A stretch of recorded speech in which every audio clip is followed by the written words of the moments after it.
Dear student, you are most welcome to our educational channel mechanical Pandit. और मैं आपके प्यारे पांडे सर आज बात करने वाले हैं कंकरेंट इंजीनियरिंग। यह manufacturing related one of the most important topic है। आप पूछेंगे सर कंकरेंट इंजीनियरिंग है क्या? तो basically it is a method to work in parallel system. That means कि जहाँ पे भी प्रोडक्ट का डिजाइन एंड डेवलपमेंट होता है, किसी भी प्रोडक्ट का, खास करके इंजीनियरिंग प्रोडक्ट का, उसमें सभी डिपार्टमेंट एक साथ डिफरेंट उसके स्टेज पे काम करते हैं एक साथ, ठीक ना। और यदि चीज़ों को हम वेल मैनेज कर लेते हैं, then concurrent engineering helps to increase the efficiency of product development and marketing and overall development cost, और साथ में प्रोडक्ट की क्वालिटी इंप्रूव होती है। That is the concept of concurrent engineering. मतलब कि एक प्रोडक्ट को डेवलप करने में कई सारे काम हैं। सभी काम को, सभी तो नहीं हो सकते हैं, लेकिन मैक्सिमम काम को पैरेलल करें यदि हम, तो क्या होता है, कम से कम समय में उस प्रोडक्ट को डिजाइन एंड डेवलप कर सकते हैं। आइए आगे देखते हैं। इस चीज को समझिए कि हमारे पास कई सारे पार्ट्स हैं। अब यदि कोई हमारा प्रोडक्ट है, हम यदि प्रोडक्ट को पहले डिजाइन करेंगे, फिर डेवलप करेंगे, जब बन जाएगा, ठीक है, तब उसकी मैन्युफैक्चरिंग करेंगे, तब उसकी मार्केटिंग करेंगे, सेल्स करेंगे, तो क्या एक लंबा वक्त लगता है। लेकिन ऐसा नहीं होता है कंकरेंट इंजीनियरिंग में। कंकरेंट इंजीनियरिंग का कॉन्सेप्ट ये है कि जो भी हमारी टीम्स हैं, सभी पैरेलल्स काम करेंगी। जैसे कि हमने मार्केट की नीड को देख लिया कि एक पर्टिकुलर कंप्यूटर की ज़रूरत है, इस तरह की मान लीजिए। अब इस तरह की कंप्यूटर की यदि ज़रूरत है, तो अब मार्केटिंग एक बंदा करेगा कि हमारी कंपनी इस तरह की कंप्यूटर बना रही है, तो मार्केट में उसकी धीरे धीरे जो है ब्रांडिंग, मार्केटिंग होने लगेगी। At the same time design वाला बंदा क्या करेगा, डिजाइन इंजीनियर क्या करेगा, उसकी डिजाइनिंग करना शुरू करेगा। रिसर्च एंड डेवलपमेंट वाले रिसर्च करेंगे। मैन्युफैक्चरिंग और प्रोडक्शन वाले रॉ मटेरियल का ऑर्डर तब तक दे देंगे, ठीक ना। और धीरे धीरे मार्केट में जो है, यह एक जो है, आप देखते हैं ना, कई बार फोन आता है तो नया फोन मार्केट में नहीं मिलता है, आपको ऑनलाइन ही लेना पड़ता है। लेकिन ऑनलाइन लेना पड़ता है, उसके पहले ही वो जो है एक फोरकास्ट कर देते हैं कि हमारा ये फोन आने वाला है, MI7, MI8, MI9 आने वाला है, और आप जो है बुक कर सकते हैं। तो क्या हो गया, पैरेलल जो है मार्केटिंग हो रही है, पैरेलल बुकिंग हो रही है, तो उस समय कंपनी के पास पैसा भी आने लगता है, या ये पता चल जाता है कि ठीक है, ये प्रोडक्ट बनते ही हमारा इतना प्रोडक्ट बिक जाएगा। तो ये सारी टीम पैरेलल काम करती है, और इस पैरेलल काम करने के तरीकों को ही कंकरेंट इंजीनियरिंग बोलते हैं। Basically it is a strategy where all tasks involved in the product development are done in parallel। जो है इसमें अब यह बहुत जरूरी है कि collaboration between all individual groups and departments with in A company should be very good, should be very good. Either customer research का जो बंदा है, जो कस्टमर की नीड को फाइंड आउट करने वाला है, या डिजाइन इंजीनियर है, या मार्केटिंग पर्सन है, अकाउंटिंग वाले हैं, इंजीनियरिंग वाले हैं, सबको पैरेलल काम यदि करना है, तो एक कोऑर्डिनेशन बेहतर होना चाहिए, कोलेबरेशन बहुत होना चाहिए। तो coordination and collaboration is the important part of the concurrent engineering. इसमें product designer, manufacturer, production, marketing, product support, finance, that means कि with in the organisation each and everyone will work simultaneously on the new product development।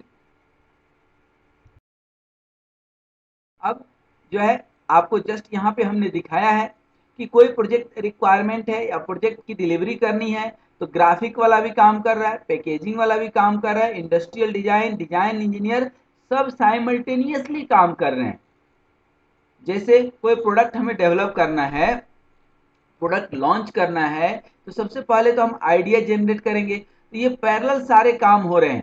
कैसे, customer की feedback ली जा रही है, customer की need पता की जा रही है, ठीक ना। उसके बाद जो है R&D उसके ऊपर चल रहा है।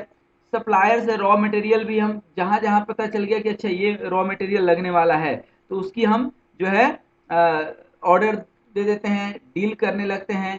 फिर हम ये भी देखना ज़रूरी है कि हमारा कंपटीटर कौन है, क्या सिमिलर प्रोडक्ट मार्केट में आ रहा है, क्या आ रहा है, तो उससे थोड़ा हट करके हम कैसे जो है हम प्रोडक्ट की डिजाइन कर सकते हैं और पैरेलल मार्केटिंग भी हम लोग शुरू कर देते हैं। ठीक है। अब सब कुछ करने के बाद फिजिबिलिटी जो है स्टडी करते हैं, इतना जो हमने मेहनत कर लिया यह फिजिबल है, क्या हमें अब मैन्युफैक्चरिंग पे जाना चाहिए, क्योंकि ये अभी तक जो है एक तरह से मिनिमम कॉस्ट इन्वॉल्वमेंट है, लेकिन अब जब आप उसकी मैन्युफैक्चरिंग करते हैं तो रियल कॉस्ट इन्वॉल्वमेंट हो जाता है। तो कमर्शियल पर्पज से जो है यहाँ फिजिबिलिटी स्टडी जरूरी है। उसके बाद डिजाइन आपका हो गया, प्रॉब्लम फार्मूलेट हो गया, प्रॉब्लम आप समझ गए कस्टमर की। अब प्रोडक्ट डेवलप करना है, तो अब चीज़ों को डिजाइन कीजिए, उसमें कौन से फंक्शन रहेंगे, ठीक ना, कौन कौन से फंक्शन हम दे सकते हैं, उसकी स्पेसिफिकेशन क्या होगी, उसकी टेस्टिंग कहाँ करेंगे, उसका प्रोटोटाइप कैसा होगा, और मैन्युफैक्चरिंग स्पेसिफिकेशन दैट मीन्स कि कौन से मशीन पे बनेगा, किस मेथड से बनेगा, इन सारी चीज़ों की एक बहुत बड़ी जो है हम लोग एनालिसिस करके और फाइनली जो है उस प्रोडक्ट को डेवलप कर लेते हैं यहाँ पे। जैसे शुरू में 2 4 10 ही प्रोडक्ट डेवलप करते हैं और उसके बाद उसकी टेस्टिंग करते हैं कि whether our product is success और नॉट। यदि सक्सेस है तो आप डायरेक्ट उसको मार्केट में और प्रोडक्ट को लॉन्च कर देते हैं और प्रोडक्शन यहाँ पे हाई स्पीड से शुरू कर देते हैं। तो ये हमारा प्रोसेस है कनकरेंट इंजीनियरिंग का। लेकिन कनकरेंट इंजीनियरिंग क्या कहता है कि ये बारी बारी से ऐसा नहीं कि यहाँ आइडिया जनरेशन हो रहा है, यहाँ ये हो रहा है, ये हो रहा है, ये हो रहा है, तो ऐसा नहीं है। ऐसा नहीं, ये सभी एक साथ काम कर रहे हैं। ऐसा नहीं है कि मार्केटिंग वाला काम करेगा तो जो है आर एन डी वाला करेगा, आर एन डी वाला कर लेगा तो सप्लायर से बात करेगा, फिर कंपटीटर को देखेगा, फिर ये करेगा, फिर नहीं। ये संडे शुरू हुआ तो ऐसा नहीं कि संडे को कर लेंगे, ये मंडे कर लेंगे, ये ट्यूसडे कर लेंगे, ये जो है वेडनेसडे कर लेंगे, नहीं, संडे को ये सारा काम पैरेलली स्टार्ट हो गया। ठीक है। That is the concept of concurrent engineering. That means कि इंटीग्रेटेड प्रोडक्ट डेवलपमेंट जो है या साइमल्टेनियस इंजीनियरिंग इसको बोलते हैं। That is the process, that is the linear process. जैसे कि आप किसी असेंबली लाइन में देखते होंगे, वहां भी लगभग यही प्रोसेस जो है पूरा का पूरा एडॉप्ट किया जाता है। अब कंकरेंट इंजीनियरिंग की यदि आप देखेंगे, ठीक ना, तो अब जैसा कि हमने आपको बताया कि आइडिया जनरेशन में सब पैरेलल काम करेंगे, लेकिन अब इसमें एक बड़ा अच्छा कॉन्सेप्ट है, थोड़ा सा इसको समझिएगा। कोई एक बिस्किट है, ठीक है। अब जैसे मान लीजिए कि बिस्किट में क्या क्या पैरामीटर्स हैं, ठीक ना, तो कॉस्ट एक पैरामीटर, टेस्ट दूसरा पैरामीटर, क्वालिटी तीसरा पैरामीटर और न्यूट्रिशन चौथा पैरामीटर। चार पे ही हम बात करें, और भी कई सारे पैरामीटर हैं। तो ध्यान रखना है कि टेस्ट अच्छा हो, बहुत अच्छा टेस्ट है लेकिन क्वालिटी अच्छी नहीं है। क्वालिटी अच्छी नहीं है मतलब उसके अंदर एनर्जी नहीं है, या शुगर लेवल ज़्यादा है, या जो है उसमें न्यूट्रिशन नहीं है। तो अगेन आपको यहाँ पे थिंक करना है, बिस्किट तो है लेकिन खाने में मज़ा नहीं आ रहा है, ठीक है, देखने में बहुत अच्छा लग रहा है, खाने में अच्छा नहीं लग रहा है, या खाने में अच्छा लग रहा है, देखने में भी अच्छा लग रहा है, लेकिन न्यूट्रिशन नहीं है। न्यूट्रिशन मतलब कि कोई उसको खाने से कोई एनर्जी नहीं मिलती है हमें, ठीक ना।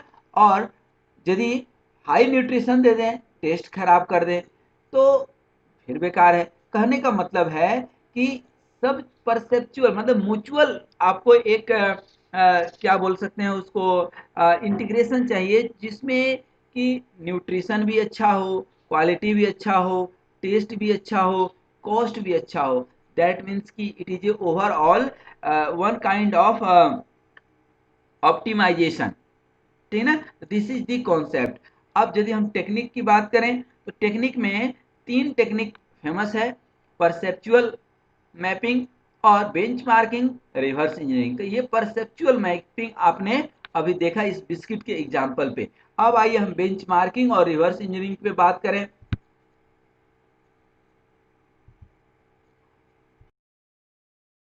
अब यहाँ पे यदि हम बात करते हैं किसकी, एक तो परसेप्चुअल हम मार्केटिंग की बात कर लिए, बेंच मार्किंग की यदि हम बात करें तो ये बड़ी अच्छी चीज है, ठीक है ना। अब बेंच मार्किंग मतलब क्या है कि you have to get the best, ठीक है ना। बेंच मार्क आपने एक जो है, जो भी आपका एक बेंच मार्क है, जैसे 100% इफिशियंसी, अब इफिशियंसी 100 से ज्यादा तो हो नहीं सकती है ना, तो वहां रीच करने की कोशिश कीजिए, अपनी वो बेंच मार्क बनाइए, ठीक है ना। या कोई एक स्पेसिफिकेशन है पर्टिकुलर प्रोडक्ट का, उससे बेहतर क्या हो सकता है, या कोई आपका कंपटीटर सिमिलर प्रोडक्ट मार्केट में लॉन्च कर रहा है या ऑलरेडी उसका प्रोडक्ट है, तो उससे बेहतर आप क्या दे सकते हैं, तो वो तो बेंचमार्क आपको बनाना ही बनाना होगा।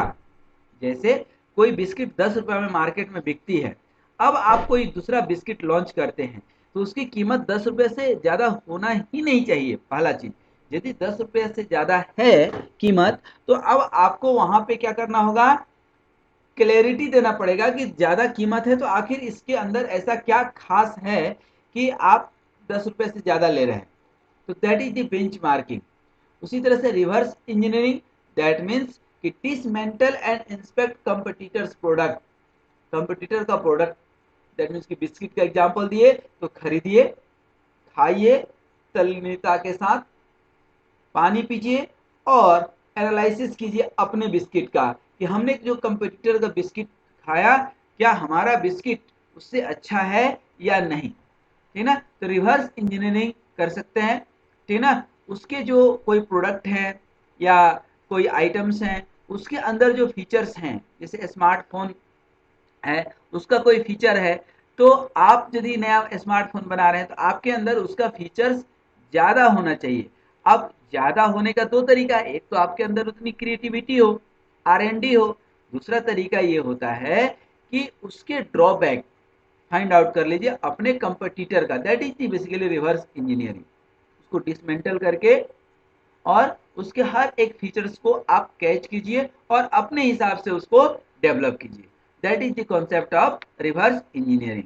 तो ये रिवर्स इंजीनियरिंग है। यदि हम बात करें एलिमेंट्स ऑफ कंकरेंट इंजीनियरिंग की, तो basically concurrent engineering presents an environment which encourage and improve the interaction of the different disciplines and departments towards the single goal of satisfying an emerging product requirement.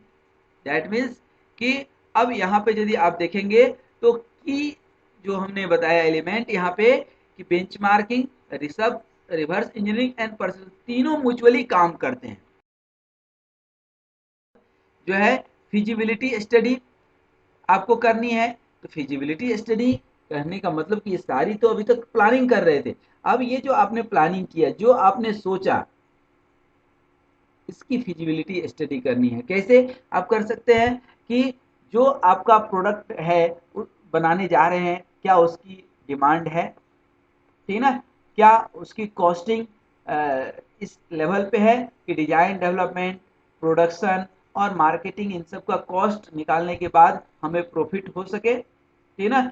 क्या आपकी company की capability है उस product को manufacture करने की, ठीक है ना। क्या आपके पास वर्कर्स हैं जिनके पास इतना स्किल है, इन सारी चीज़ों को आपको एनालिसिस करना ही होगा। देन आपको आना होगा कहाँ पे, फॉर्म डिजाइन पे। फॉर्म डिजाइन दैट मीन्स की उस प्रोडक्ट की फिजिकल अपीयरेंस कैसी होगी, फंक्शनल दैट मीन्स की कौन कौन से आप फंक्शन उसमें देंगे, किस तरह का फीचर्स होगा, ठीक है ना। क्योंकि देखिए प्रोडक्ट बिकता है फीचर्स के आधार पे, ठीक है ना। आप स्मार्टफोन लेने जाते हैं तो आप पूछते हैं कि इसके क्या फीचर्स हैं, इसमें क्या क्या नया है, पहले से कुछ हट करके क्या है, then you have to manufacture the product. अब मैन्युफैक्चर करेंगे तो कई सारे तरीके हैं, मेथड्स हैं, तो किस मेथड को आप जो है अडॉप्ट करेंगे, that you have to plan, that is the feasibility study. अब जो है पायलट रन यदि करें, पायलट रन का मतलब होता है कि फाइनल जो है मार्केट में हम प्रोडक्ट लॉन्च करने के पहले उसकी बढ़िया से हम टेस्टिंग कर लेते हैं। टेस्टिंग करने के मतलब ये हैं कि मार्केट में जा कर के यदि हमारा प्रोडक्ट कस्टमर के पास खराब हो जाता है, तो जो है एक बहुत नेगेटिव फीडबैक जाता है, ठीक है। तो हम पहले अपने ही लोगों को, अपने ही कुछ एम्प्लॉय को, वर्कर को हम वह प्रोडक्ट दे देते हैं कि आप इसका यूज करके देखो। जब वो फीडबैक देते हैं कि नहीं सही है या इसमें कुछ चेंजेज करने की ज़रूरत है, तो उसको चेंज कर करके हम लोग आगे बढ़ते हैं। उसमें है प्रोटोटाइप पहले बना लेते हैं, मतलब जहाँ हजारों प्रोडक्ट बनाना है वहाँ पहले 2-4 बना लेते हैं, उसमें कुछ मॉडिफिकेशन है तो उसमें एडजस्टमेंट कर लेते हैं और फाइनल स्पेसिफिकेशन पे जो है उस प्रोडक्ट को मैन्युफैक्चरिंग कर लेते हैं और उसके बाद करते हैं लॉन्च। लॉन्च करने के जो है आप पहले आपको देखना पड़ेगा कि मैन्युफैक्चरिंग प्रोसेस कौन सी आप अप्लाई की हैं जिससे कि हमारा कॉस्ट मिनिमाइज हो सके, ठीक है, और प्रोडक्ट मार्केट में पब्लिक खरीद रही है या नहीं, और जो भी आपका रॉ मटेरियल है तो एक तो कुछ रॉ मटेरियल दैट मीन्स की इनपुट होगा और कुछ आउटपुट निकलेगा, इसके अलावा कुछ स्क्रैप भी निकलेगा। तो इस जो स्क्रैप निकलेगा क्या इसका हम कहीं यूटिलाइजेशन कर सकते हैं, क्या इसको सेल आउट करके इससे भी कुछ पैसा कमा सकते हैं, क्योंकि इंडस्ट्री में तो सब कुछ पैसा है। देखिए जिंदगी में ही, अब मैं ये तो नहीं बोल सकता हूँ कि सब कुछ पैसा है, लेकिन हाँ पैसा बहुत कुछ है। अब कंकरेंट इंजीनियरिंग का कॉन्सेप्ट देखेंगे तो कंकरेंट इंजीनियरिंग में जो एलिमेंट्स हैं बेसिकली 3 एलिमेंट्स इसमें काम करते हैं, ठीक ना, पीपल, प्रोसेस एंड टेक्नोलॉजी, ठीक है, people, process and technology, these three are crucial to any organization and essential in implementing concurrent engineering to achieve shorter development within time, within low cost and with good quality and satisfaction of the customer requirement। अब जैसा कि हम ये बता चुके हैं कि चारों लेवल पर एक साथ काम होता है। तो प्रोडक्ट का कॉन्सेप्ट मार्केटिंग वाले लिए, कहाँ से, कस्टमर से, फिर ये performance specification design engineer check करता है, उसकी मैन्युफैक्चरिंग ऑपरेशंस को जो है मैन्युफैक्चरर देखता है, प्रोडक्शन जो है इंजीनियर देखता है कि ये चीज़ें प्रोड्यूस हो पाएंगी कि नहीं, क्या हमारे पास इतना रिसोर्सेस है कि नहीं, ठीक है।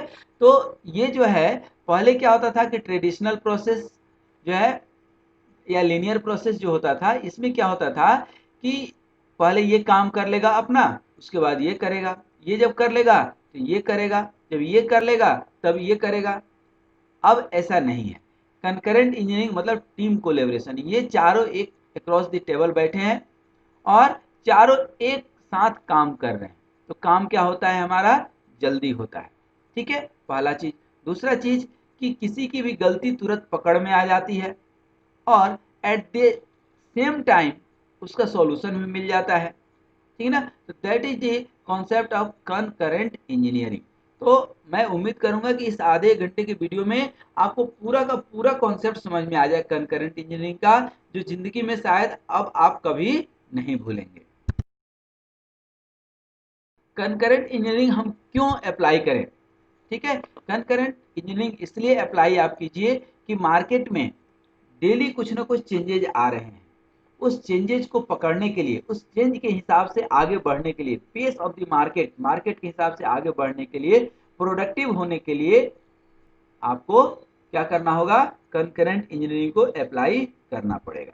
उसके बाद कंपनी जो है मार्केट के चेंज को, ठीक ना, एडॉप्ट करे, डिसीजन क्विकली ले, ये नहीं कि जो है जब जो है हमारे जो है देखने की जो है वक्त आई तो उसके जो है संवरने का वक्त खत्म हो गया, ऐसा नहीं, बुढ़ारी में फलाहारी नहीं, निर्णय जो है तुरंत जो है लेना चाहिए। और कई बार जो है मैनेजर्स या जो है टीम मेंबर्स इंजीनियर डिसीजन नहीं ले पाते, जब एक साथ बैठेंगे तो डिसीजन क्विकली हो जाता है। ये कनकरेंट इंजीनियरिंग का जो है बहुत बड़ा फायदा है, क्योंकि यहाँ पे सुपरवाइजर भी है बैठा हुआ, इंजीनियर भी है, मैनेजर भी है और चेयरमैन भी है, तो पूछने की जरूरत नहीं है, आमने सामने सारी चीजें हैं। उसके बाद जो है रिपीटेशन ऑफ टास्क, ऐसा नहीं कि जो काम हम कर रहे हैं वही काम एक दूसरा आदमी भी कर रहा है, तो वेस्टेज ऑफ द टाइम जो है हो जाता है, तो उसको एलिमिनेट कर सकते हैं। उसके बाद रीवर्किंग वेस्ट को आप रिड्यूस कर सकते हैं, प्रोडक्ट को मार्केट में क्विकली आप लॉन्च कर सकते हैं, that is also a speciality of the concurrent engineering, और कंपनी के प्रॉफिट को बढ़ा सकते हैं और कंपनी की इफिशियंसी की एफिशिएंसी भी बढ़ जाती है। तो ये कुल मिलाकर के कनकरेंट इंजीनियरिंग का पूरा कॉन्सेप्ट था। अब यदि हम बात करें कि जैसे कि हमने आपको बताया कि एक इसका जो है डिसीजन कनकरेंट यानी क्विक डिसीजन बनाने के लिए हमको ज़रूरत किस चीज़ की है। सबसे पहले टीम जो भी है, आपकी मार्केटिंग टीम हो, डिजाइन टीम हो, इंजीनियरिंग की टीम हो, उनके पास एक स्पेसिफाइड गोल होना चाहिए, एक ऑब्जेक्टिव होना चाहिए। ठीक है। टीम का एक inter relation, coordination and cooperation होना चाहिए। साथ में ही superior communication between all, that means communication gap नहीं होना चाहिए। ये कोई नहीं बोले कि अरे यार हमें तो ये मालूम ही नहीं था। ठीक है। उसी तरह से अब ये सारी चीजें करेंगे कैसे, तो उसके करने के जो तरीके हैं वो तरीके बहुत सारे हैं, लेकिन आज जो हम बात करने वाले हैं उसमें है क्वालिटी फंक्शन डिप्लॉयमेंट। क्या है? Quality function deployment. ऐसे design for manufacturing, design for manufacturing and assembly, ठीक है ना, डिजाइन फॉर असेंबली, इस तरह के कई सारे जो है टूल्स हैं। लेकिन क्वालिटी फंक्शन डिप्लॉयमेंट जो है it is one of the best tool now A days. तो इसके ऊपर जो है हम लोग जो है बात करेंगे, क्योंकि concurrent engineering is a powerful work flow methodology if implemented correctly. यदि आप सही तरीके से इम्प्लीमेंट करते हैं then only it will give the benefit, otherwise again it will be misunderstanding, misuse, then company will not get any benefit. ठीक है ना। तो इस तरह से जो है ये क्वालिटी फंक्शन डिप्लॉयमेंट हम लोग इसको अब थोड़ा सा डिटेल में देखेंगे। अब यदि क्वालिटी फंक्शन डिप्लॉयमेंट की बात करें तो क्वालिटी फंक्शन डिप्लॉयमेंट जो है क्या, ठीक है ना। अब क्वालिटी फंक्शन डिप्लॉयमेंट जो है बेसिकली कलेक्शन ऑफ मैट्राइसेस या पैरामीटर्स कह लें यहाँ पे, ठीक है ना। It is a method basically developed in Japan in 1966, उतना पहले डेवलप हो चुकी हैं, ठीक है ना। और इसमें जो है ये जो है पैरामीटर करता क्या है कि कस्टमर की नीड को टेक्निकल स्पेसिफिकेशन में कन्वर्ट कर देता है at all stage, and design and manufacturing को बेहतर बनाता है। That is the quality function deployment. इसी को जो है बोलते हैं वॉइस ऑफ द कस्टमर, मतलब कस्टमर की जो एक्चुअल नीड है उसको प्रोडक्ट में जो है परिणत कर देने का नाम ही क्वालिटी फंक्शन डिप्लॉयमेंट है। अब इस क्वालिटी डिप्लॉयमेंट को थोड़ा सा अच्छे से समझिएगा, इसमें है क्या। सबसे पहले है कि जो आपने ये 5 पैरामीटर देखे, सबसे ऊपर जो है, ठीक है ना, फिफ्थ नंबर है। फिफ्थ नंबर क्या है, ठीक है ना। फिफ्थ नंबर के पहले आप आ जाइए एक नंबर। एक नंबर क्या है? Customer requirement. अब कस्टमर रिक्वायरमेंट मतलब सबसे पहले कस्टमर, जिसे method to transform qualitative customer demand into quantitative parameter. क्योंकि कस्टमर टेक्निकली साउंड नहीं रहेगा, वो अपनी भाषा में चीज़ों को बताया कि ये जो है बोतल हमें पसंद नहीं आया, ये या पानी रखने के बाद 2 घंटे के बाद इसका टेस्ट खराब हो जा रहा है।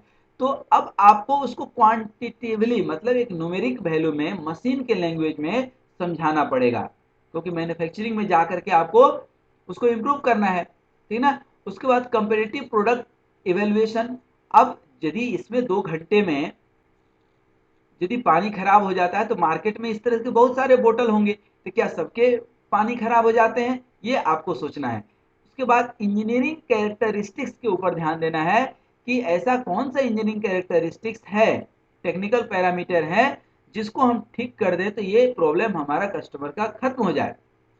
और ये जितने भी इंजीनियरिंग पैरामीटर्स हैं उनके बीच क्या कोई रिलेशंस हैं, ये तो 1 और 3 के बीच इंटर रिलेशनशिप आ गया, और इनके बीच का भी पूरे मैंने 1 2 3 4 के बीच का रिलेशन क्या हो गया आपका फिफ्थ नंबर। अब इन सब के बाद, ठीक ना, अब आ जाइए कहाँ पे कि अब आप न्यू प्रोडक्ट अब लॉन्च करने जा रहे हैं, मतलब कि जो पहले पुराना प्रोडक्ट था जिसमें कि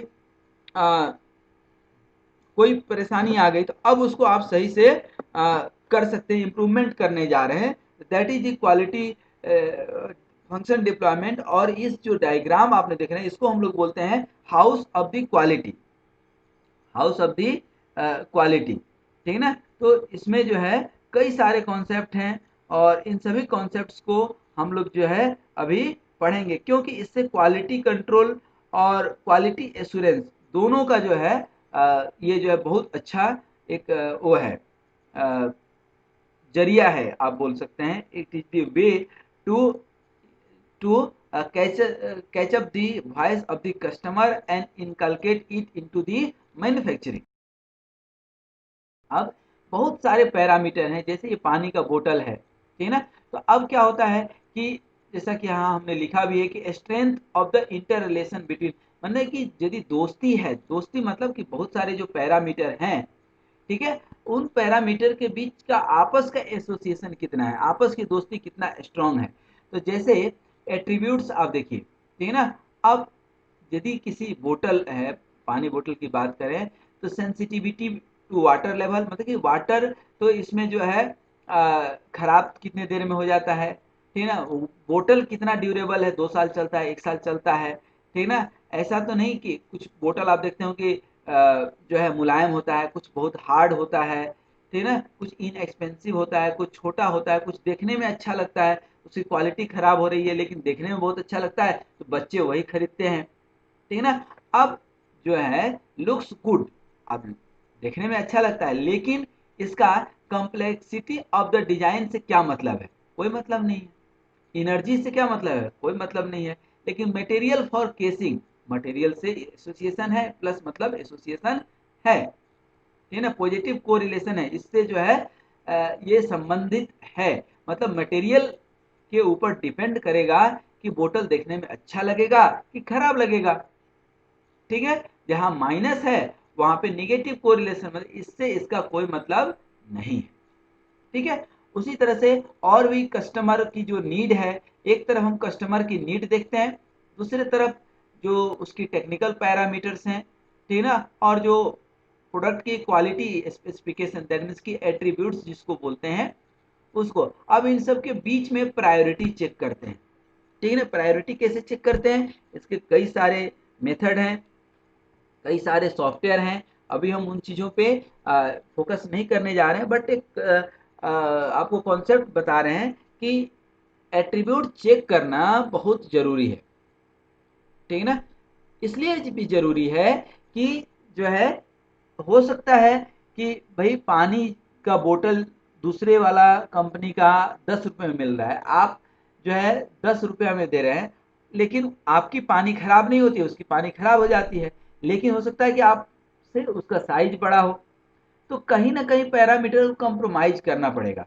अब यदि 10 रुपया में ही वो दे रहा है ये बोतल और 10 रुपया में आप दे रहे हैं ये बोतल, तो कहीं ना कहीं आप कंप्रोमाइज करेंगे, तभी तो इतना मटेरियल आप इसमें लगा रहे हैं, तो कहीं ना कहीं क्वालिटी डिटोरिएट होगा, ठीक है ना, या कुछ तो होगा, ठीक है ना, या देखने में उतना अच्छा नहीं लगेगा, ठीक है ना, क्योंकि सेम कॉस्ट में ये और ये दोनों बोतल मिल रहा है, आपको इसमें मटेरियल ज़्यादा लगा है, तो कहीं ना कहीं उस कॉस्ट को मैनेज करने के लिए आपको इसमें जो है अ, जो है कंप्रोमाइज करना पड़ेगा। तो that is the house of quality basically.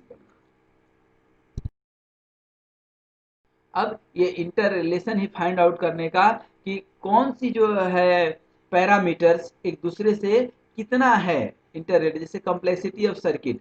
अब देखिए ये क्या है, एनर्जी इफिशियंसी के साथ कोई लेना देना नहीं है, और ये किसका है, यहाँ पे कॉस्ट ऑफ सेंसर, है ना। तो cost of sensor and complexity of the design दोनों को रिलेटेड है। मतलब कि यहाँ पे यदि किसी सर्किट को कॉम्प्लेक्स आप बनाते हैं, डिजाइन कॉम्प्लेक्स है, मतलब कि वहाँ सेंसर लगेगा और सेंसर का कॉस्ट हो सकता है बढ़ेगा। तो इस तरह से ये चूंकि मेरा टॉपिक नहीं है, ये एक सेपरेट टॉपिक है, quality function deployment, house of the quality, voice of the customer, these are the separate topic that you can study in another video, but concept यही है, इस कॉन्सेप्ट को समझना पड़ेगा, और फाइनली हमको टारगेट जो है क्या मॉडिफाई करना है वो हमें देखना पड़ेगा। इससे ये निकल कर के आ जाता है कि कौन से पैरामीटर मॉडिफाई करने की जरूरत है और कौन से पैरामीटर डिफाइन या मॉडिफाई करने की जरूरत नहीं।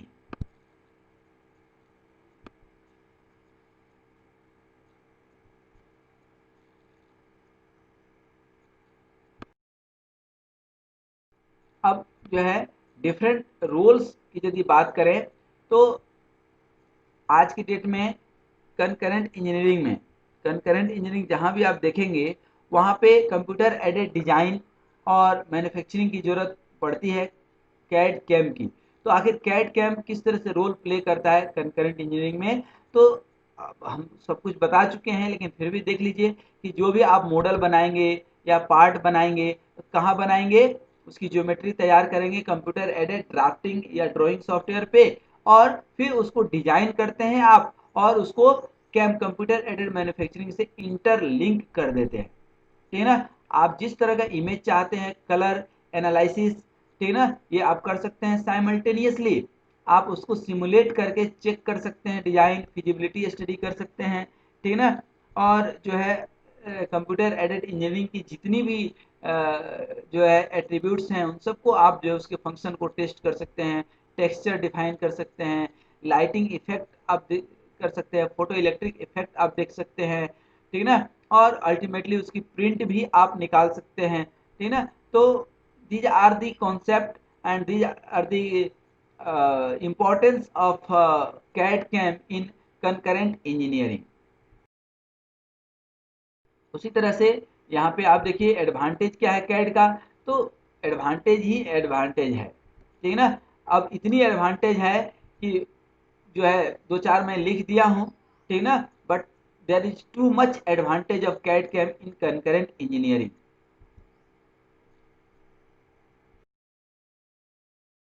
अब आज के डेट में जो भी प्रोडक्ट आप बनाते हैं, ये भी एक कंकरेंट इंजीनियरिंग का बहुत बड़ा फायदा है कि जो भी आप प्रोडक्ट बनाते हैं दोस्तों, आज के डेट में ग्रीन प्रोडक्ट की मार्केट है। ग्रीन प्रोडक्ट कहने का मतलब कि आपका जो प्रोडक्ट है उसका मार्केट के ऊपर कोई, सॉरी मार्केट बोल रहे हैं, इन्वायरमेंट के ऊपर कोई निगेटिव इम्पैक्ट नहीं आना चाहिए।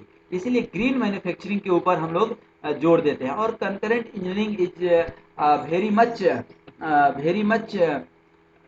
very much concerned about the environment at the same time while designing developing and manufacturing। हम लोग environment को प्रोडक्ट के रिसाइकिल का, प्रोडक्ट के रीयूज का ध्यान रखना बहुत जरूरी है। सिर्फ मैन्युफैक्चरिंग में नहीं, प्रोडक्ट को आप पैकेज करते हैं, डिस्पोजल करते हैं, रिसाइकिलेबिलिटी, इस सब चीज़ पे ध्यान देना है। तो हम यदि इन्वायरमेंटल मैन्युफैक्चरिंग की बात करें तो मैन्युफैक्चरिंग के लिए हम ध्यान दें कि हमारा जो प्रोसेस है, प्रोडक्शन मटेरियल है, वो हमारा टॉक्सिक ना हो, केमिकल ना हो, कहीं भी हार्मफुल ना हो हेल्थ के लिए, और कम से कम एनर्जी यूटिलाइज हो। आप देखिए घरों में पहले टीवी आता था तो कितना जो है एनर्जी लगती थी, आज एलईडी टीवी आ गई है, ठीक है ना। आप घर में कभी देखिए पहले 100 वाट का बल्ब आता था, उसके बाद ट्यूब आया, और आजकल सीएफएल और एलईडी आ गया, तो बहुत कम एनर्जी के साथ जो है अच्छी लाइट जो है आपको मिल जाती है। That kind of environmental manufacturing we must promote. और उसके बाद इमिशन, कार्बन इमिशन कम से कम हो, वेस्टेज कम से कम हो, स्क्रैप कम से कम निकले, स्क्रैप निकले उसको भी हम लोग कहीं जो है यूज कर लें। देखिए जब भी कोई आप प्रोडक्ट खरीदते हैं तो किसी न किसी पैकेजिंग सील में आती है। वह पैकेजिंग सील, जो भी पैकेजिंग प्रोडक्ट है, चाहे वो कार्टून है, प्लास्टिक है, चाहे जो भी है, अल्टीमेटली वो फेंका चले जाता है। तो क्या हम उसको कहीं रीयूटिलाइज कर सकते हैं जो हमारे इन्वायरमेंट को हार्म न करे।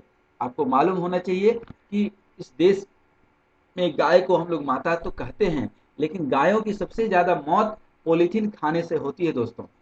और ये पशु पक्षी की तो बात ही क्या, ये तो कोई काउंट ही नहीं करता है।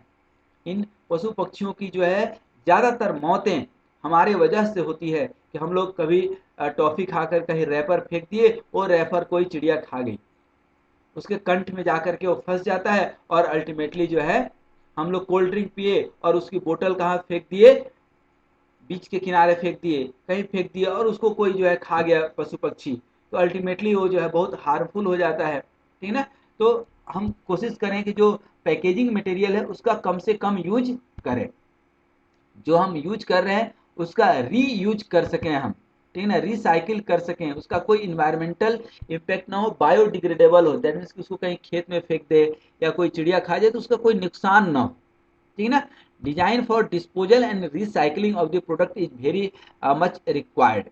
ये बहुत ज़्यादा, क्योंकि प्रोडक्ट तो हम बना तो लिए लेकिन रिसाइकिल करना उसकी बहुत जरूरत है, क्योंकि प्रोडक्ट की लाइफ साइकिल एक होती है, आज से 5 साल 10 साल के बाद वो प्रोडक्ट तो खत्म हो जाएगा, ठीक है ना। तो प्रोडक्ट क्या होगा, उसकी रिसाइकलिंग बहुत ज़रूरी है कि उसको किसी और चीज़ में हम बना लें, या उसके मेल्ट करके उसको गला करके उसको हम फिर कहीं किसी और प्रोडक्ट में ले लें, ठीक है ना, ताकि टॉक्सिसिटी कम हो। थर्मोसेट, प्लास्टिक, ये सब जितने आप देखते हैं, जितनी बड़ी बड़ी मूर्ति होती है, ठीक है ना, जो गणेश पूजा हो, दुर्गा पूजा हो, बड़ी बड़ी मूर्तियां यदि मिट्टी की है तो वेल एंड गुड, कोई दिक्कत नहीं है, नदी में वो विसर्जन कर देते हैं और वो प्रकृति की चीज प्रकृति में मिल जाती है। लेकिन जब हम थर्मो प्लास्टिक्स की जो है मूर्तियां बनाने लगे हैं, ठीक है ना, तो it is too much harmful, ठीक है ना। हम लोग केमिकल से पेंटिंग कर देते हैं और हम लोग विसर्जन कर देते हैं नदी में, मछलियां उस पेंटिंग को खाती हैं और जो है जीवन उनका खत्म हो जाता है।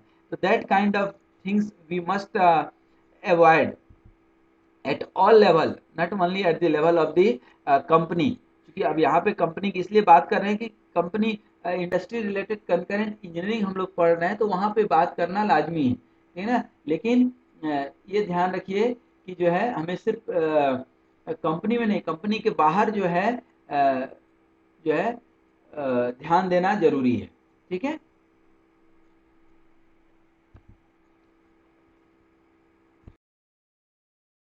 Design for disposal and recycling में ही कि हम मटेरियल को आइडेंटिफाई कर सकें, ठीक है ना, उसको रीयूज के लिए प्रमोट कर सकें, और जो है एडहेसिव का, चिपकाने वाले जो मटेरियल है, चाहे वो फेविकॉल हो, ठीक है ना, या फेविक्विक हो, उन सब का यूटिलाइजेशन कम से कम करें और मटेरियल को फिर कहीं हम रीयूज कर सकें, ठीक है ना। और जो है उसको डिसेंबली कर सकें, फ्रैक्चर, फास्टेनिंग, बॉन्डिंग, ये सब आराम से। फिर additive, coating, metal plating, plastics, ये सब यदि नेचुरल मटेरियल होगा तो जो है दिक्कत नहीं होगी। उसके बाद maximize use of recycled ground material with virgin material. Virgin material जो सही है मटेरियल, जैसे किसी खेत में हम उस प्रोडक्ट को फेंक देते हैं, तो ऐसा नहीं कि उस मिट्टी को भी वो खराब कर दे, ठीक है ना। जबकि होना ये चाहिए कि बायोडिग्रेडेबल रहेगा, तो मिट्टी के साथ मिलकर के मिट्टी हो जाएगा। क्योंकि पंच तत्व क्षिति जल पावन गगन समीरा पंच रचित अति अधम शरीरा, जो भी आप मटेरियल है, ठीक है ना, वो मटेरियल कहीं ना कहीं मिट्टी से, हवा से, आग से, ठीक है ना, मिल करके बनी है। तो डिस्पोजल के बाद उसी चीज में यदि वो चले जाए तो अच्छी बात है। That is called biodegradable product. अब जैसा कि हमने आपको बताया कि हर प्रोडक्ट की एक लाइफ साइकिल होती है, ठीक है ना, तो recycling is very much required, ठीक है ना। आदमी का भी तो रिसाइकिल है, आदमी पैदा होता है, फिर उसकी अपनी जो है समाज में धीरे धीरे ग्रोथ करता है, मैच्योर होता है, और धीरे धीरे बुढ़ापे के साथ आकर के वो दुनिया से बाहर चले जाता है। उसी तरह हर प्रोडक्ट की होती है, ठीक है ना। तो हर एक प्रोडक्ट को हम जब डिजाइन करते हैं, तो प्रोडक्ट के साथ भी और स्वयं के साथ भी हम लोग ऐसा व्यवहार और ऐसा चरित्र और ऐसा कार्य करें जिसके चलते प्रकृति का कहीं भी जो है विनाश न हो। अल्टीमेटली प्रकृति के ऊपर, नेचर के ऊपर कोई निगेटिव जो है इम्पैक्ट आता है, तो कहीं ना कहीं घूम फिर करके हमारे ऊपर ही चीजें आती है। हम ही जो है कहीं ना कहीं डिटोरिएट होते हैं। नेचर डिटोरिएट नहीं हो रहा है, हम खुद ब खुद डिटोरिएट हो रहे हैं। ये ध्यान रखना बहुत जरूरी है, ठीक है ना। तो हमेशा कोई भी प्रोडक्ट है उसका जो है डिजाइन फॉर इन्वायरमेंट इस तरह से डिजाइन कीजिए कि उसका कोई भी निगेटिव इम्पैक्ट इन्वायरमेंट के ऊपर ना हो। एक केस स्टडी हमने लिया है कि डेस्कटॉप कंप्यूटर आप बनाते हैं, तो डिजाइन स्टेज क्या होगा। तो पहले आप डिजाइन, ठीक है ना, उसकी स्पेसिफिकेशन करते हैं। उसके बाद रीयूजेबल कंपोनेंट से, जो कंपोनेंट्स आप यूज कर रहे हैं रीयूजेबल हो, मॉनिटर हो, कीबोर्ड हो या डेस्कटॉप हो, जो भी है आपका, ठीक है ना। और रिसाइकल्ड मटेरियल, जहाँ भी पॉसिबल हो रिसाइकल्ड मटेरियल, जिसका रिसाइकल हो सके, और कोई भी टॉक्सिक मटेरियल मत डालिए। उसी तरह से जब हम मैन्युफैक्चरिंग में जाते हैं, क्योंकि ये डिजाइन स्टेज में ये सारी चीजें हम क्लियर कर देते हैं। अब मैन्युफैक्चरिंग में आते हैं तो क्या हो गया, जो भी वर्क प्रोसेस है हमारा, सोर्स ऑफ मटेरियल है, वह इथिकल होना चाहिए, मतलब सैद्धांतिक होना चाहिए। वो एक सिद्धांत के तहत काम करे, अर्थात क्लीन मैन्युफैक्चरिंग, कोई वेस्टेज ना हो, स्क्रैप कम से कम हो, और इन्वायरमेंट का कोई निगेटिव इम्पैक्ट ना हो, ठीक है ना। ट्रांसपोर्टेशन किसी भी कंपोनेंट मटेरियल का कम से कम हो, क्वालिटी प्रोडक्ट हो, ठीक है ना, वेस्ट कम से कम हो, लो पावर कंजम्पशन करे कम से कम, जैसे पहले जो डेस्कटॉप होता था या इवन ये डेस्कटॉप ज़्यादा बिजली बिल लेता है जबकि लैपटॉप कम लेता है, ठीक है ना। दैट इज दी। और ऐसा नहीं कि 2 साल यूज करने के बाद कुछ खराब हो गया तो इसको फेंक दो। आजकल ज़्यादातर जो चाइनीज प्रोडक्ट होते थे खराब हो गए फेंक दो, ठीक है ना। लेकिन प्रोडक्ट क्या होना चाहिए कि रिपेयरेबल होना चाहिए, रिप्लेसेबल होना चाहिए, कि उसको हम सर्विसिंग करा लें, रिपेयर करा लें तो फिर से ठीक हो जाए। फिर यदि नहीं ठीक होता है या एक 5 साल 10 साल के बाद उसकी लाइफ खत्म हो जाती है तो डिजाइन फॉर डिसअसेंबली, मतलब उसको फिर से हम रीडिजाइन कर लें, ठीक है ना। रिसाइकलिंग मटेरियल आइडेंटिफाई करें, वही यूज करें, और जब उसकी लाइफ खत्म हो गई तो उस मटेरियल को फिर कहीं हम रीयूज कर लें। बेसिक कॉन्सेप्ट, ठीक है। तो ये सब कॉन्सेप्ट था हमारा।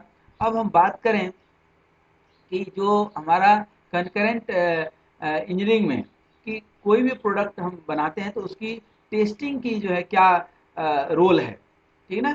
तो जब तक कोई भी चीज़ टेस्ट नहीं करेंगे, आप 1 किलो मिठाई खरीदने जाते हैं तो आप एक मिठाई टेस्ट करते हैं ना कि भाई पहले टेस्ट कराओ, अच्छा होगा तो खरीदेंगे। तरबूजा खरीदते हैं तो टेस्ट करते हैं। अब जब 5 रुपये किलो की तरबूजा आप टेस्ट करते हैं तो इतनी लाखों करोड़ों या हजारों का प्रोडक्ट जब आप खरीदते हैं तो क्या टेस्ट नहीं करेंगे? बिल्कुल। कंपनी की जो है यह पॉलिसी होनी चाहिए कि वह अच्छे से टेस्ट करके तब मार्केट में लाए। बिना टेस्ट किए आप लाएंगे तो कोऑर्डिनेशन कोलेब्रेशन नहीं हो पाएगा और कस्टमर का आप जो है एक्सपेक्टेशन नहीं जीत पाएंगे, ठीक है। तो जो है कोई भी आप प्रोडक्ट ला रहे हैं, ठीक है ना, तो प्रोडक्ट कैसा वो परफॉर्म करेगा, कस्टमर के माइंड पे कैसा इम्पेक्ट डालेगा, ठीक है ना। और इस सब टेस्ट के बाद ही आप मास प्रोडक्शन जो है शुरू करें। और क्योंकि जब एक बार मास प्रोडक्शन के लिए आप आइटम भेज दिए हैं तो बीच में चेंज करना बहुत मुश्किल हो जाता है, ठीक है ना। और जब सब चीज़ सही है तो खूब प्रोडक्ट स्पीड के साथ प्रोड्यूस कीजिए, कोई दिक्कत नहीं है। प्रोड्यूस कीजिए और डिलीवर कीजिए as per the requirement of the market, ठीक है ना। अब पॉसिबल टेस्ट की बात करें कि कौन कौन सा टेस्ट होता है, तो एक तो प्रोडक्ट मीट परफॉर्मेंस स्पेसिफिकेशन, कहने का मतलब क्या होता है कि जो हमने स्पेसिफिकेशन दिया है, मतलब कि जैसे बोलते हैं कि बाइक पे 2 लोग को बैठ करके जाना चाहिए, अब 5 लोग बैठ गए, हम दो हमारे दो तो बैठते ही हैं, एक पड़ोसी भी बैठ गया मान लीजिए, और तब बाइक जो है खराब हो गई, तब आप क्लेम नहीं कर सकते हैं कि अरे ये बाइक खराब था। नहीं, जो स्पेसिफिकेशन है 2 लोगों के बैठने से यदि खराब हो जाए तो जो है आउट ऑफ द स्टैंडर्ड है। अदरवाइज जो है आपको परफॉर्मेंस स्पेसिफिकेशन के अकॉर्डिंग ही जो है टेस्ट करना है और उसी के अकॉर्डिंग, अदरवाइज उसके ऊपर ये अलग बात है, फैक्टर ऑफ सेफ्टी हम लोग प्रोवाइड करते हैं, लेकिन फैक्टर ऑफ सेफ्टी जितना ज़्यादा देंगे उतना ज़्यादा कॉस्ट बढ़ने लगता है। Expected life of the product हम मेंशन कर दें, यह प्रोडक्ट 2 साल चलेगा 4 साल चलेगा, उसके बाद कोई गारंटी वारंटी कुछ नहीं है। और होता भी यही है, आप कोई भी प्रोडक्ट खरीदे उसमें एक गारंटी पीरियड देते हैं, that is the basically guarantee period. इस पे जो है खराब होगा तो हम इसको वो कर देंगे, लेकिन उसकी लाइफ वो 2 साल 3 साल जो भी होता है बताते हैं। चलने के लिए प्रोडक्ट 10 साल चल लेता है, जैसे कोई बाइक आप देखेंगे तो हो सकता है कि वो 25 साल से चल रहा हो, that is a different matter, but company उसकी लाइफ कितनी बोलती है? 15 ईयर्स। कोई भी बाइक आप खरीदे उसकी मैक्सिमम लाइफ कितनी है? 15 ईयर्स, ठीक है। और कौन कौन से ऐसे कारण है जिसके चलते कि हमारा प्रोडक्ट फेल हो सकता है, ठीक है, वह कारण हम पहले ही कस्टमर को यदि बता दें, ठीक है ना, तो उससे कस्टमर क्या रहेगा? सचेत रहेगा, अटेंटिव रहेगा, ठीक है। तो यदि एक्सीलरेटेड टेस्टिंग बहुत ज़्यादा टेस्टिंग करना है तो उसका एक सिंपल सा कॉन्सेप्ट है कि जो है इन सारी चीज़ों को हम टेस्ट कर लें, ठीक है, then we should deliver product to the customer. अब एक्सेलरेटेड टेस्टिंग से क्या फ़ायदा है, ठीक है ना। अब इसका कोई बहुत ज़्यादा फ़ायदा तो नहीं है, लेकिन फ़ायदा ये है कि जब चीज़ों को आप मेंशन कर देते हैं तो आप अपने जिम्मेदारी से बच जाते हैं, ठीक है। अब क्या होता है कि जो भी एक्सपेक्टेड लाइफ है, ठीक है ना, आपने बताया 5 साल चलेगा, तो 5 साल चलेगा, छठे साल वो खराब हो जाता है तो कस्टमर जो है आपको कुछ नहीं बोलेगा, ठीक है ना। लेकिन फिर भी आप देखिए कि कितना वो प्रोडक्ट चला, ठीक है ना। यदि आप 5 साल का बोलते हैं 6 साल में खराब हो जा रहा है, ठीक है, तो कस्टमर का एक निगेटिव इम्पैक्ट आएगा कि ये प्रोडक्ट रिलायबल नहीं है।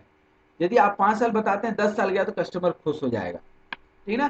तो यदि 10 साल प्रोडक्ट चलने वाला है तो आप 5 साल ही बताइए तो ज़्यादा अच्छा होगा, ठीक है। अब ये सब एक्सेलरेटेड टेस्टिंग का जो है पार्ट्स है कि test should be conducted on a sample, मतलब कि 100 है तो 2-4 पे आप कर सकते हैं, ठीक है ना। Product is quicker to market, low development and warranty cost. अब इन सब चीज़ों को qualitative and quantitative aspects, qualitative मतलब क्या होता है कि हम चीज़ों को बोल दिए कि फलाना चीज़ सुंदर है, क्वांटिटेटिव मतलब आउट ऑफ 10 कितना मार्क्स आप देंगे, 5 देंगे, 7 देंगे, 8 देंगे, दैट इज द क्वांटिटेटिव। अब qualitative accelerated test and qualitative accelerated test. अब क्वांटिटेटिव एक्सेलरेटेड टेस्ट मतलब कि जो फेल्यूर किस कारण से हो सकता है, ठीक है ना, कौन कौन से ऐसे कारण है जिसके चलते हमारा प्रोडक्ट फेल हो सकता है, उसको हम पहले ही बता दें, उसके ऊपर वर्क आउट कर लें, उसमें कुछ मॉडिफाई कर सकते हैं तो कर लें, ठीक ना। और टेस्ट जितना जल्दी क्विकली कर सकते हैं वो कर लें, ठीक ना। प्रोडक्ट का डिजाइन इंप्रूव कर दें, ठीक ना। और सैंपल थोड़ा सा बढ़ा लें, ठीक ना। नंबर ऑफ सैंपल जो है स्मॉल के बजाय बिग कर ले, जैसे 100 में 10 सैंपल टेस्ट करते हैं, 20 कर लीजिए, ठीक ना। तो कई जगह पर चीज़ों को जो है हम लोग टेस्ट करते हैं, स्ट्रेंथ ऑफ मटेरियल के आधार पर प्रोडक्ट की स्ट्रेंथ चेक कर लीजिए, क्वालिटी चेक कर लीजिए, फंक्शन चेक कर लीजिए, दैट इज ऑल जो है क्वालिटेटिव टेस्ट।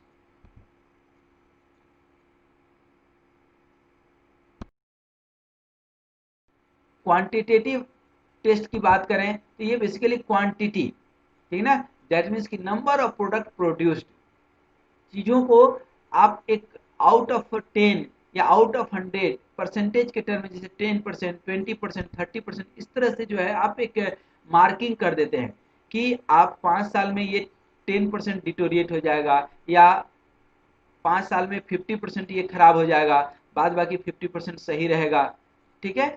तो quantify the life of the product, मतलब कि आप 5 साल 10 साल बता दिए।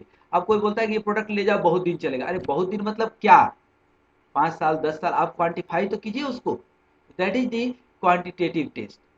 उसके बाद control application accelerated stress condition to simulate product failure, मतलब जैसे कोई प्रोडक्ट बोलता है कि ये भाई ये 10 kg का लोड बियर कर सकता है, तो ये क्वांटिटेटिव हो गया। कोई बोलता है कि ये पूरा लोड बियर कर लेगा, तो पूरा मतलब क्या, 10 किलो 20 किलो आप लिखो तो सही, ठीक है ना। तो ये लिखना जरूरी है। Reduces time to failure for a product, product fail नहीं होगा, कब तक नहीं होगा, आज न कल तो होगा, उसमें आप मेंशन करो कि ये फेल जो है 2 साल 4 साल में कभी एक आध बार फेल होगा, नहीं होगा, ठीक है ना। ये आप नहीं बोल सकते कि फेल नहीं होगा, फेल तो होता है प्रोडक्ट, उसको क्वांटिफाई करना बहुत जरूरी है। और जो भी डाटा हमको मिला उसको एक एस्टिमेट करें, एक रिलायबल ड्यूरेबल प्रोडक्ट जब हम कस्टमर को देते हैं। कुल मिलाकर के कंकरेंट इंजीनियरिंग का कॉन्सेप्ट ये है कि हम पैरेलल कई सारा काम करते हैं, चाहे वह मार्केट की नीड आइडेंटिफाई करना हो, कस्टमर का फीडबैक लेना हो, या मार्केटिंग करनी हो, या रिसर्च एंड डेवलपमेंट करना हो, सप्लायर से बात करना हो, मैन्युफैक्चरिंग करना हो, और डिलीवरी करना हो, टेस्टिंग करना हो, ठीक है, ये सब कुछ पैरेलल काम चलता है और इसी को बोलते हैं कंकरेंट इंजीनियरिंग। और आज के समय में लेटेस्ट टेक्नोलॉजी में, लेटेस्ट कॉन्सेप्ट में concurrent engineering is the boon in the technology, ये एक बहुत बड़ा चमत्कार है। और जो है चीज़ें फिजिबल हैं, यह एक कॉन्सेप्ट है, लेकिन इस कॉन्सेप्ट पे काफ़ी इंडस्ट्रीज काम करती हैं और प्रोजेक्ट में भी काफ़ी काम होता है। जैसा कि हमने आपको बताया, ये कॉन्सेप्ट आज का नहीं है, 1950 1960 का कॉन्सेप्ट है। उम्मीद कर सकता हूँ कि ये कंकरेंट इंजीनियरिंग जो है आपको बिल्कुल बहुत अच्छे से समझ में आया होगा। ये 45-50 मिनट के वीडियो में काफ़ी आपको हेल्प मिला होगा कंकरेंट इंजीनियरिंग को समझने में, और मैं ये भी एट द सेम टाइम उम्मीद करता हूँ कि इससे बढ़िया कॉन्सेप्ट मिलना मुश्किल है।